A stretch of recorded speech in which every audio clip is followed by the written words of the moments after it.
سفير جديد للكرة المصرية في أوروبا، اعمل اكسبلور وتعال نشوف القصة.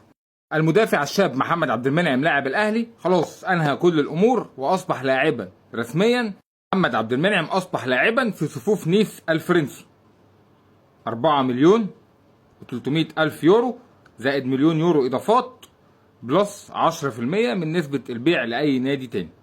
صفقة مهمة وصفقة قوية جدا، لعيب جديد بيخرج في أوروبا إن شاء الله يعمل شغل كويس جدا، إن شاء الله يبقى دعم كبير جدا لمنتخب مصر ويكتسب خبرات كبيرة جدا من أوروبا. نادي نيس الموسم اللي فات مفنش الدوري الفرنسي في المركز الخامس.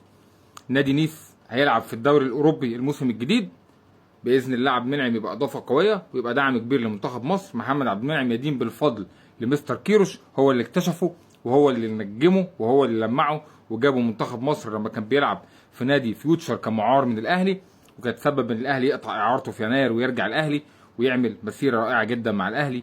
ثم بعد ذلك يجي له عرض قوي، جاله كذا عرض الفترات اللي فاتت، ولكن عرض نيس عرض قوي وعرض مهم ونقله جديده في مشوار اللاعب ليكمل عقد المحترفين في الخارج. ان شاء الله يمشي على مسيره صلاح ويثبت نفسه ويبقى احد اللاعبين المهمين باذن الله في الكره العالميه قريبا جدا.